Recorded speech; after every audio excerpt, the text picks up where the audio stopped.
thought, 2020 was not like anything we planned or imagined. Yet 2020 proved to us that things can still go well even if not planned. Hold on, girl, now wait just a minute. I've got something to say. You should hear it. Oh.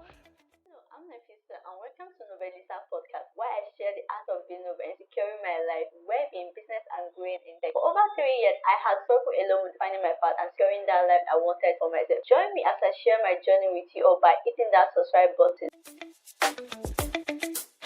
Come on, listen to me. Hello, listeners. How was 2020 for you? Did it change you or improve you? Even with all the madness 2020 came with, it allowed me to figure out my plan, strategize my life, and that is that I'm going to also talk on some of the lessons that 2020 has taught me, and I wish for you to also learn. Yeah, the first number one on my list is actually your time is never fully yours. As long as you are working for somebody else and you are living in someone's home and that person is paying your rent, your time is never fully yours. Like I in a day actually we have about 1,440 minutes. Don't ask me in a second. So I usually work a lot with minutes, that is then 24 hours. So let's just say even if you're going to do a particular task, that doesn't mean you're working for somebody else, you're going to do a particular task. Just know that you need to dedicate a particular time for your own, like your own task, and also for the other person's task. The same way if you're living in your parents' home, you need to dedicate a particular time for them. Because it's like just feel like it's more like your responsibility because you are living rent free and everything. So even if it's the basic you want to do, like washing of the dishes for them, cleaning chores, laundry, just the basic, just know that you should dedicate the time for it. So your time is never fully yours. The second thing is everyone is still figuring it out. I know on social media it looks like everyone have it perfect, their life is perfect, their business is going good and everything.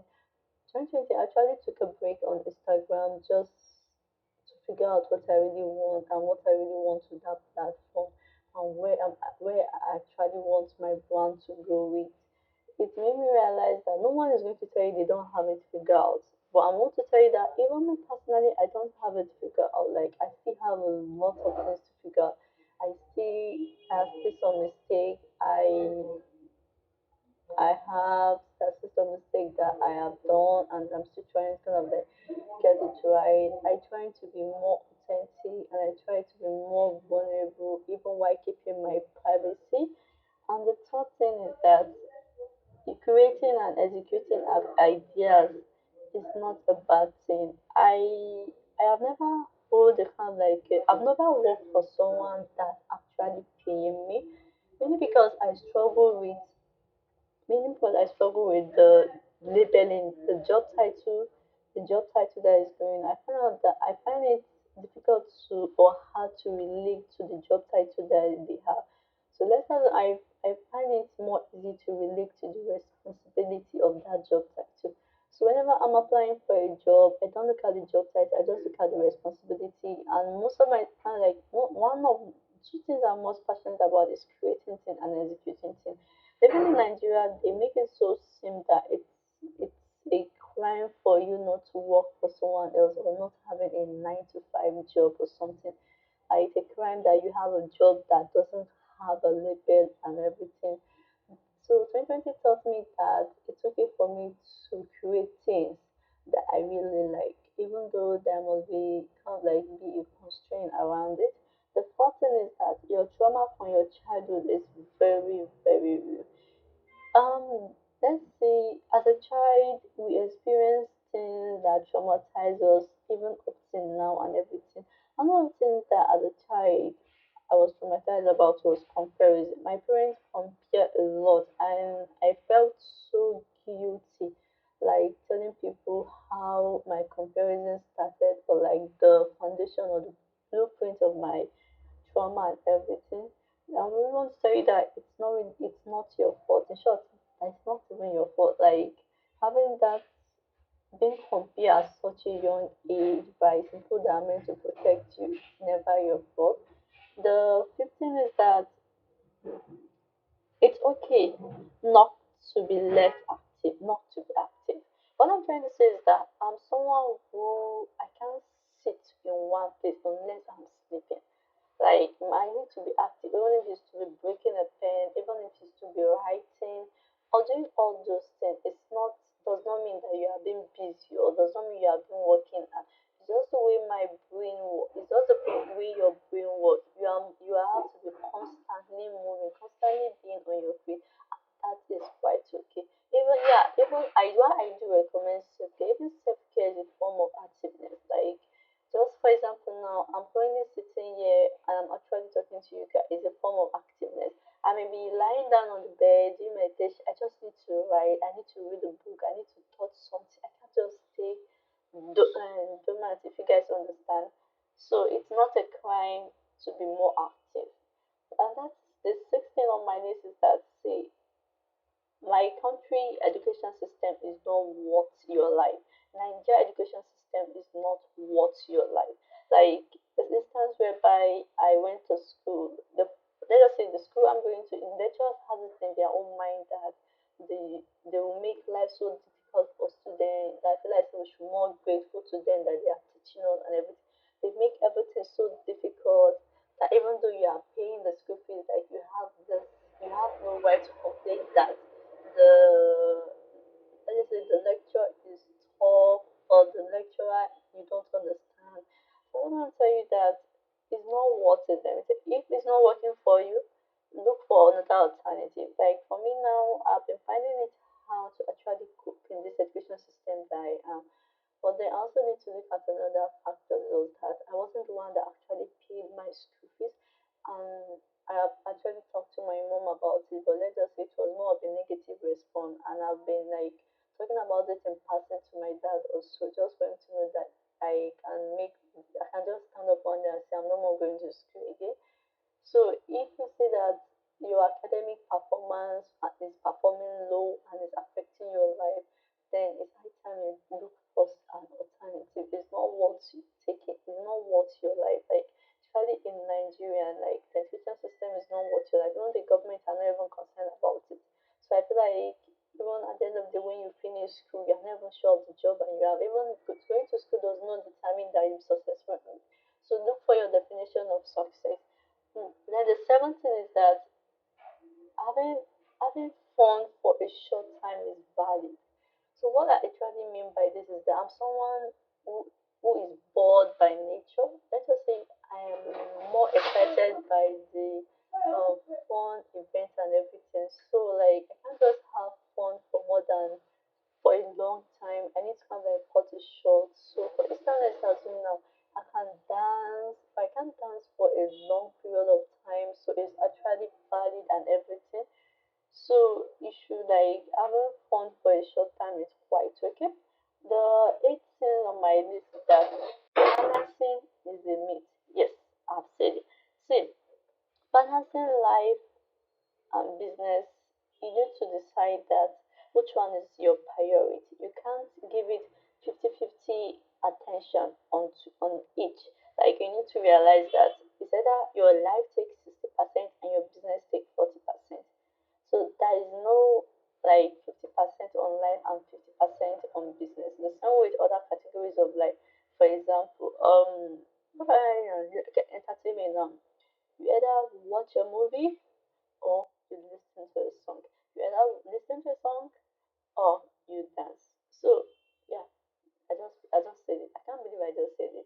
Listening, dancing, and listening to music and dancing. If you, for me, personally, I've noticed like it tends to take your attention. Like you can't fully be there. It's either you need to dance to the rhythm of the song to the big and the let's say the biggest flow in your brain and everything, or listening to the song attentively. So you know that balancing is the myth. You guys, unless you want to kind of like burnout, that's when you give 50-50% chance on each level of categories of your life.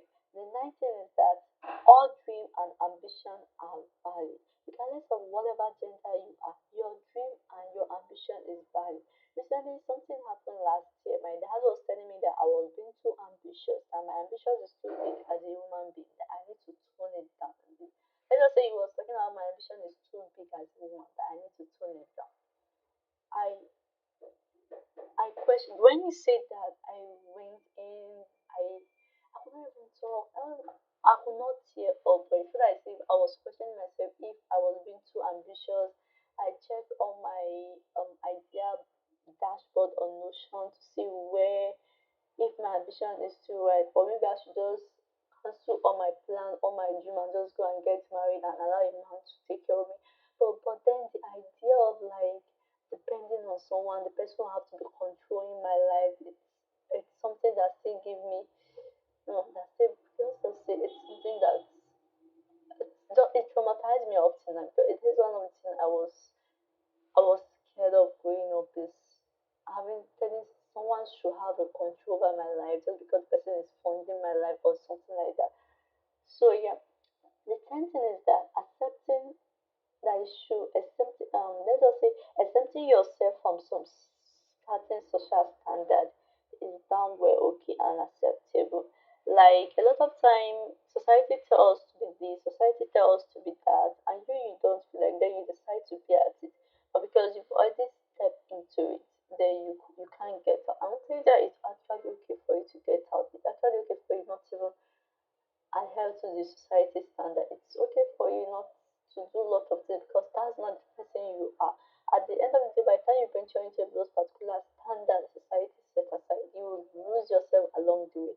And that is not what this life is all about. This life is yours to control and you are unique. So stop following trend and everything. This trend of it remind me of something that happened, was it last year or something like that? There was this particular fashion trend I was going on. At that moment, I decided to go into. Then I found out that I was not even. I lost myself along the way. I was not feeling comfortable in that fashion and the clothing and accessories and everything. Another thing is that the 11th on my list is that you need to work like you can work twice hard than most people. Like when I tell people growing up, I never found it easy to get things. I need to have like work harder than it than most people. For example, I need to get the school fees for my parents. I need to work twice as hard for it. I'm sure for some people it's quite easy for them. Okay, my school is assuming this is the amount we're going to pick up. This is the amount you need. This is school. But for me, in my environment, it's more like okay, my school is assuming this amount you need. Okay, fine, they will give you the money, or you should work for it. Your exam will determine or the way you behave in the house will determine whose time and how they will respond to give you that money. So I kind of like learned that it's actually okay to like and accept that you need to work twice as hard as some people. And most especially if you are a black Muslim female, you need to actually prove your worth than others. So another the 12th on my list is that time is an illusion. Yeah. Time is an illusion. You might say you have all the whole time in the world, but you're so surprised that you don't even have all the time in the world and everything. Number 13 my list is that you should stop spending your energy far into the future. Yeah, I'm not really I my minimum plan is actually 5 years, but I don't even usually spend too much time like looking like 10 years, wasting my time like planning for the 20 years. I start from the 1 year, 2 years, 3 years and everything. The minimum of plan like energy I spent far into the future was 5 years.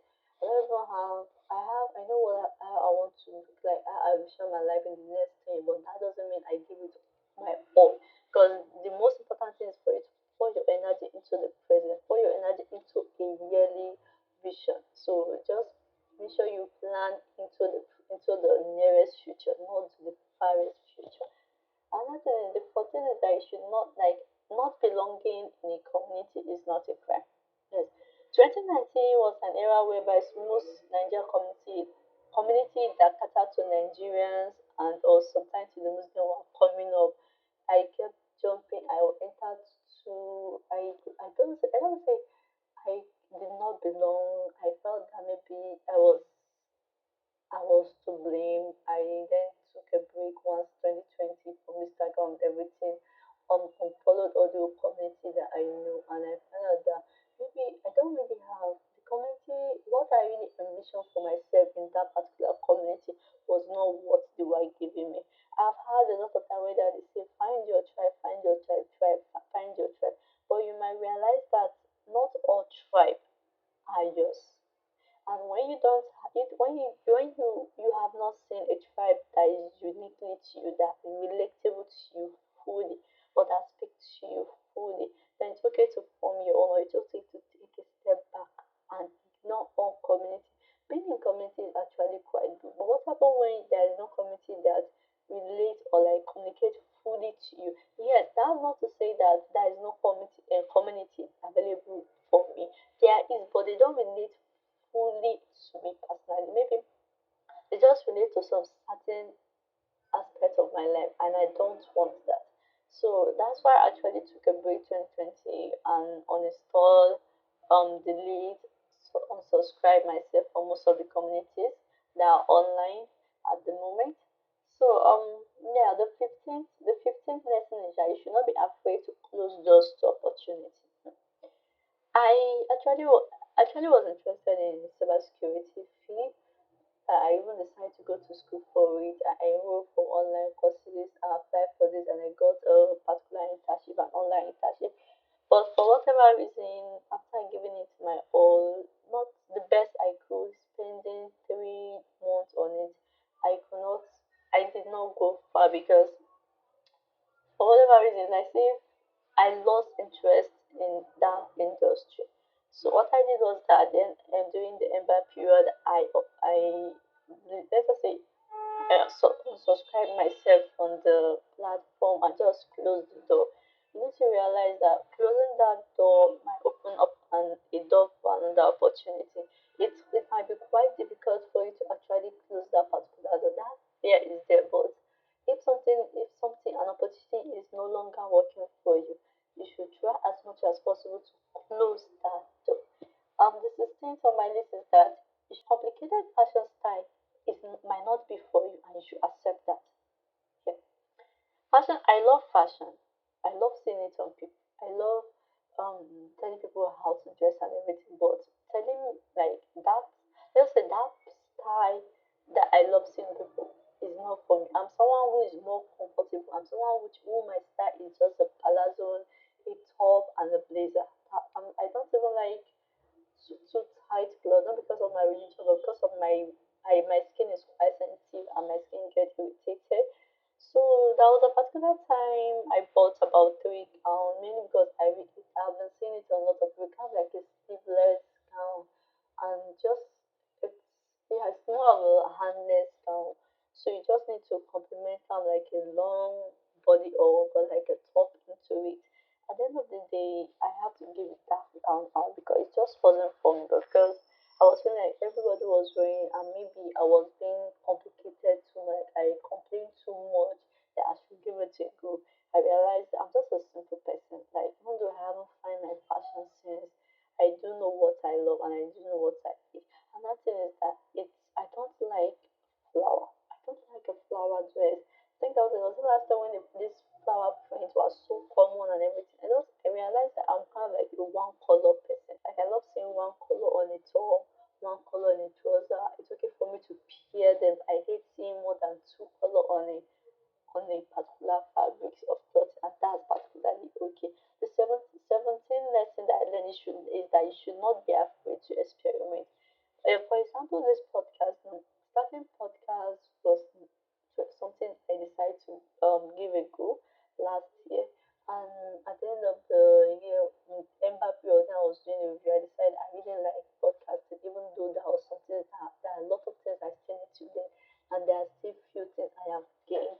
And that thing is that for example, when I was so focused on going to school for InfoSec and I actually went to school for it. Now I don't even have the interest again in it. It's all about experimenting. Another thing is that in your fashion sense, I was so like, if I let me try what is all about this print and what is all about this print. and I figure out that that's not for me, it's okay for you to experiment. The same way when a new social media app come out, I think let me try to see what this app all about. Now, when you like this is not for you, take a step back, uninstall, delete it, throw it away, trash it. It's totally fine. Do not be afraid to tell people that you are experimenting. The 18 lesson is that boundaries are important to enforce. Like it's another thing to set boundaries and it's another thing to enforce boundaries. You need to kind of like set boundaries, enforce. You need to enforce it. You need to really enforce that, but you need to kind of like practice it. You need to practice it. I need to be strict with it.